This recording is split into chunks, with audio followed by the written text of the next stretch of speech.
आपण माने तो बिरी रे बरा करिकिरी खाउतबे। आज मो रेसिपी अनुसार आपण एमती चाउल आलू रे बरा करी खांतु, बहुत टेस्टी लागिबो। नमस्कार, श्री संभावी लाइफस्टाइल चैनल को अनेक अनेक शुभेच्छा। चलंतु डेरी न करी फटाफट रेसिपी स्टार्ट करिबा। चाउल आलू बरा पे मुठी गिने चाउल नहीं, आपण माने सेमती गोटे माप रखिबे। ग्लास हो गिना हो कप हो से अनुसार एमती माप करके चाउल देबे। चाउल को मु फास्ट भल भाव धोईकी 2 घंटा बतुरे देवी। उषुना चाउल भी आपण माने नहीं पारिबे। उषुना चाउलटा बतुरिया को टिके समय लगे। आपण ताकू जदी 5-6 घंटा बतुरे देबे ताले हबो।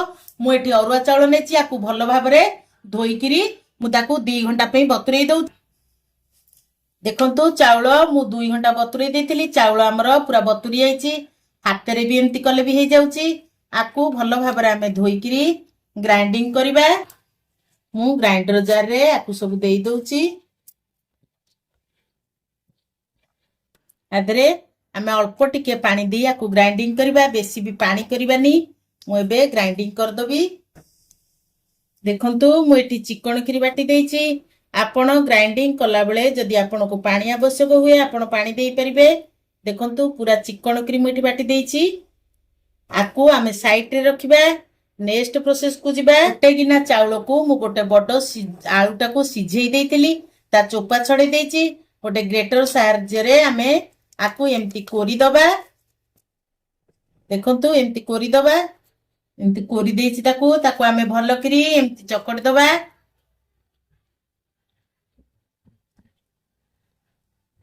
देखंतु तापरे आमे चाउल बटा आदि पकेबा। चाउल बटा को बेसी आमे पानिया करबानी कि बेसी बहलिया करबानी। जदि आम चाउल बटा टिके पानी हेइतिबो ताले आलू सिझाटा तादरे चकटी देले से भी बहलिया आसी जिवो।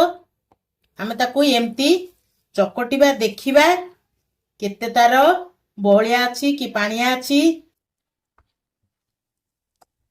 देखंतु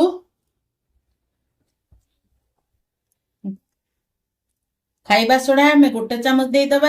खाइबा सोडा टिके अधिका देले हमर बराटा बहुत बढ़िया सॉफ्ट हबो, बहुत बढ़िया लागिवो।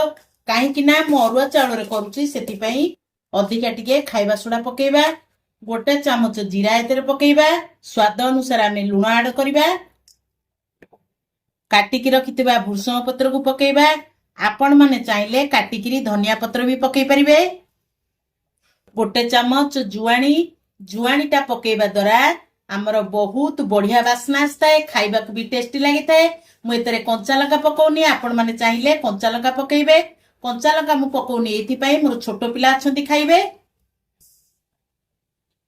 मोटे बड़ पियाज को एमती टिक टिक काटी देछि, तादरे पकेइ दउछि। आपण माने चाहिले पियाज को स्किप कर परिबे। आकू आमे भलो करी मिसई दबा। जुआनी, खाइबा सोडा, लूण, पियाज, भुसंग पत्र आमे भलो करी आकू गोळेई दबा। जदी एमती गोळेला बेले आपण को पानिया लगे, सुजी किंबा चाउल गुंड आधे पकेइ परिबे। जदी आपण को मोटा कि बहलिया लागिवो आपण माने 2 चामच पानी आधे ऐड करि परिबे। सब बेले देखुतिबे आनटा एमती हेकी रहउतिबो। एबे मु गैस रे गोटे करेई बसै देइची। करेई रे तेल पके देइची। तेल एबे हमर गरम हे गेलानी। आमे एई परिमाण रे एमती तेल दबा।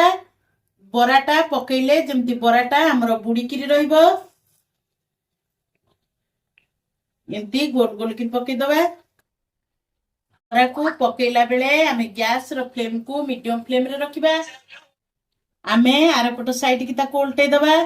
देखंतु केते सुंदर हो जाईची। लाल लाल हेकी रहिची, बढ़िया भी बास्ना आसची। हमरो सब तक बरा हे गेलानी। आमे एथरक ताकू गोटे प्लेट को काढी दबा। मु एठी गोटे गिना चाउल को गोटे बड़ आलू नेची। आपण माने जदी चाहिबे छोटो छोटो आलू दीटा भी नै परिबे। मो वीडियोटी जदी आपण को भलो लागु थाए ताले लाइक करिवे, शेयर करिवे। से सेम प्रोसेस रे मु आउ अल्प टिके बरा अछि ताकू पकेइ दउची। मो चैनल रे जदी आपण माने नुआ थांती प्लीज सब्सक्राइब करिवे। एबे हमर प्रस्तुत हे गेला କୁଡୁମୁଡିଆ ଚାଉଳ ଆଳୁ ବରା ଆପଣ ମାନେ ଏମିତି ବନେଇକିରି ଖାଇବେ। କେମିତି ଲାଗିଲା ମୋ ସହିତ କମେଣ୍ଟରେ ସେୟାର କରିବେ।